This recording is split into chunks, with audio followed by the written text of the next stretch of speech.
इस महत्वपूर्ण अवसर पर एक सामूहिक चर्चा का रास्ता चुना है, जिस मंत्र ने, जिस जयघोष ने देश की आजादी के आंदोलन को ऊर्जा दी थी, प्रेरणा दी थी, त्याग और तपस्या का मार्ग दिखाया था, उस वंदे मातरम का पुण्य स्मरण करना इस सदन में हम सबका ये बहुत बड़ा सौभाग्य है। और हमारे लिए गर्व की बात है कि वंदे मातरम के 150 वर्ष निमित्त इस ऐतिहासिक अवसर के हम साक्षी बन रहे हैं।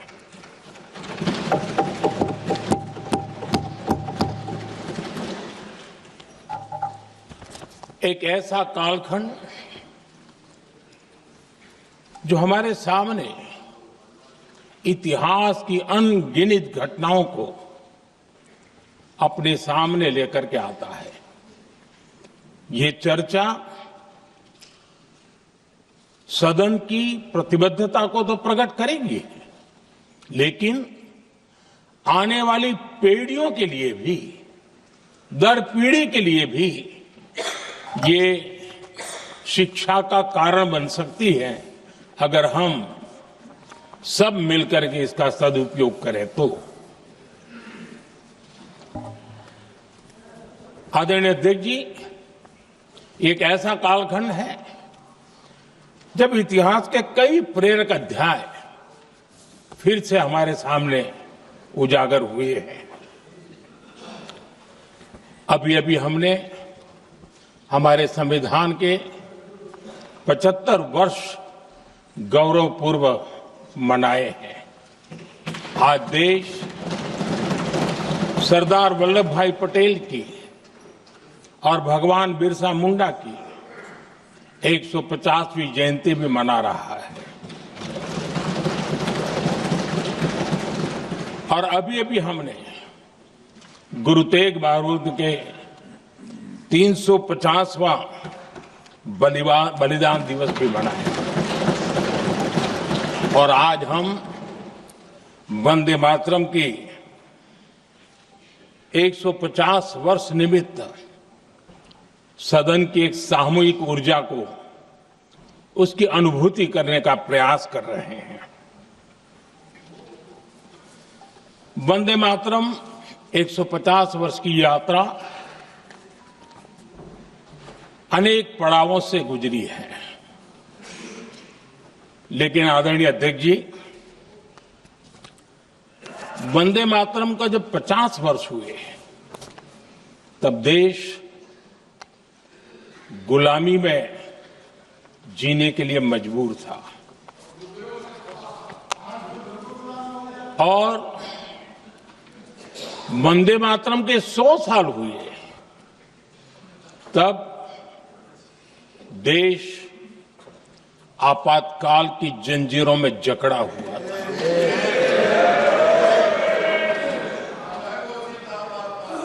जब वंदे मातरम 100 साल के अत्यंत उत्तम पर्व था, तब भारत के संविधान का गला घोंट दिया गया था।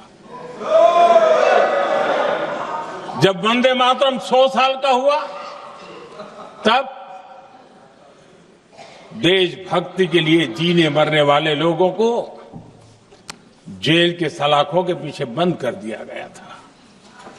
जिस वंदे मातरम के गीत ने देश को आजादी की ऊर्जा दी थी, उसके जब 100 साल हुए तो दुर्भाग्य से एक काला कालखंड हमारे इतिहास में उजागर हो गया।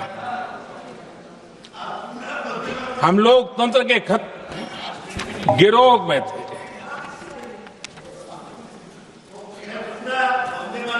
आदरणीय अध्यक्ष जी, 150 वर्ष उस महान अध्याय को, उस गौरव को पुनः स्थापित करने का अवसर है और मैं मानता हूं सदन ने भी और देश ने भी इस अवसर को जाने नहीं देना चाहिए। यही वंदे मातरम है जिसने 1947 में देश को आजादी दिलाई। स्वतंत्रता संग्राम का भावात्मक नेतृत्व इस वंदे मातरम के जयघोष में था। आदरणीय अध्यक्ष जी, आपके समक्ष आज जब मैं वंदे मातरम 150 निमित्त चर्चा के लिए आरंभ करने खड़ा हुआ हूं, यहां कोई पक्ष प्रतिपक्ष नहीं है, क्योंकि हम सब यहां जो बैठे हैं एक्चुअली हमारे लिए रण स्वीकार करने का अवसर है कि जिस वंदे मातरम के कारण लक्षावधि लोग आजादी का आंदोलन चला रहे थे और उसी का परिणाम है कि आज हम सब यहां बैठे। और इसलिए हम सभी सांसदों के लिए, हम सभी जनप्रतिनिधियों के लिए वंदे मातरम के रण स्वीकार करने का ये पावन पर्व है।